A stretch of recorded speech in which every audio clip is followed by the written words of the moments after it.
بسم اللہ الرحمن الرحیم۔ ایک دفعہ کا ذکر ہے کہ ایک دور دراز ملک میں ایک طاقتور بادشاہ حکومت کرتا تھا۔ وہ نہایت عقل مند، رحم دل اور انصاف پسند تھا۔ اس کے محل میں بے شمار خادم، مشیر اور درباری موجود تھے، لیکن بادشاہ کی ایک عادت تھی کہ وہ اکثر تنہائی میں وقت گزارنا پسند کرتا تھا۔ وہ رات کے وقت اپنے محل کے خفیہ کمروں میں جایا کرتا تھا اور کسی کو بھی اس بارے میں خبر نہ تھی کہ وہ وہاں کیا کرتا ہے۔ محل کے خادمین اور وزراء اکثر سوچتے کہ بادشاہ ہر رات کہاں جاتا ہے۔ ایک دن وزیر اعظم نے درباریوں کے ساتھ مل کر یہ راز جاننے کا فیصلہ کیا۔ چنانچہ ایک ہوشیار اور چالاک درباری نے بادشاہ کے پیچھے جانے کا ارادہ کیا۔ جب رات ہوئی اور بادشاہ اپنے مخصوص کمرے کی طرف روانہ ہوا تو وہ درباری چپکے سے اس کے پیچھے چل پڑا۔ بادشاہ ایک خفیہ کمرے میں داخل ہوا اور درباری نے آہستہ سے جھانک کر دیکھا۔ وہ حیران رہ گیا کیونکہ کمرے کے وسط میں ایک بڑا سا ناگ بیٹھا تھا۔ بادشاہ اس ناگ کے سامنے جھکا اور کچھ دیر تک خاموش کھڑا رہا۔ اس کے بعد اس نے سانپ کو دودھ پیش کیا اور وہ ناگ آہستہ آہستہ دودھ پینے لگا۔ درباری یہ دیکھ کر حیران رہ گیا کہ ایک طاقتور بادشاہ ایک ناگ کی خدمت کر رہا ہے۔ دوسرے دن درباری نے اپنے وزیر اعظم اور ساتھیوں کو اس عجیب منظر کے بارے میں بتایا۔ سب حیران ہوئے اور سوچنے لگے کہ بادشاہ کا یہ رویہ کسی راز کی نشاندہی کرتا ہے۔ انہوں نے فیصلہ کیا کہ بادشاہ سے اس بات کا سوال کیا جائے۔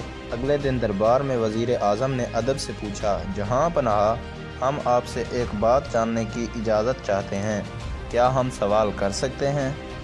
بادشاہ نے اجازت دی تو وزیر نے کہا، ہم نے سنا ہے کہ آپ ہر رات ایک خفیہ کمرے میں جاتے ہیں اور وہاں ایک ناگ کے سامنے جھکتے ہیں، کیا یہ سچ ہے؟ اگر ہاں تو آپ ایسا کیوں کرتے ہیں؟ یہ سن کر بادشاہ کا چہرہ سرخ ہو گیا۔ وہ چند لمحے خاموش رہا، پھر بولا، تم لوگوں نے میری سب سے بڑی کمزوری جان لی، اب میں تمہیں سچائی بتاتا ہوں۔ بادشاہ نے کہا، یہ ناگ دراصل میری حقیقت کا راز ہے۔ میں جو کچھ بھی ہوں، میری بادشاہت، میری عزت، میرا رعب، سب اسی ناگ کی وجہ سے ہے۔ جب میں ایک عام آدمی تھا تو ایک درویش سے ملا تھا۔ اس درویش نے مجھے یہ سانپ دیا اور کہا کہ اگر میں اس کی حفاظت کروں اور روزانہ اس کی خدمت کروں تو یہ مجھے بادشاہ بنا دے گا۔ میں نے درویش کی بات مانی اور کچھ ہی عرصے بعد میں اس سلطنت کا حکمران بن گیا۔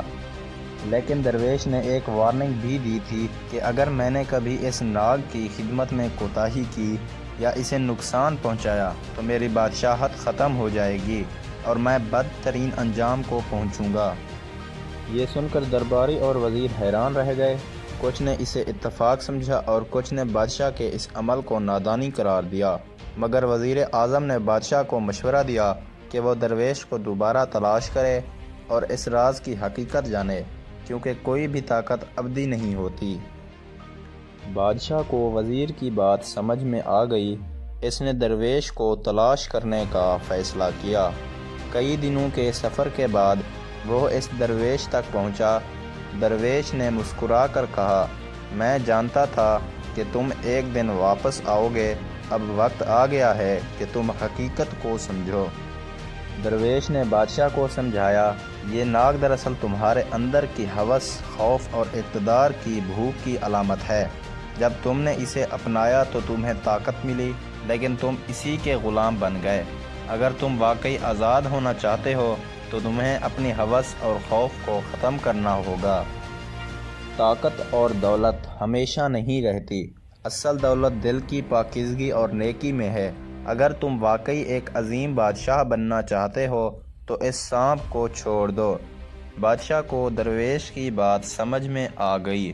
اس نے اپنے محل واپس جا کر سانپ کو آزاد کر دیا اور اس دن کے بعد اس نے انصاف، رحم دلی اور سچائی کو اپنا اصول بنا لیا۔ اس کی بادشاہت مزید مضبوط ہوئی، مگر اب وہ کسی خوف یا وابستگی کے بغیر حکومت کرنے لگا۔ یہ قصہ ہمیں یہ سکھاتا ہے کہ طاقت اور دولت کے پیچھے اندھا دھند بھاگنا انسان کو ایک ایسے بندھن میں جکڑ لیتا ہے جو بظاہر خوشحالی دیتا ہے مگر در حقیقت اسے غلام بنا دیتا ہے۔ حقیقی کامیابی اندرونی سکون، ایمانداری اور نیکی میں ہے، نہ کہ کسی بیرونی طاقت یا چیز کے سہارے میں۔ مزید ایسی ویڈیوز کے لیے میرے چینل کو لازمی لائک اور سبسکرائب کریں۔ شکریہ۔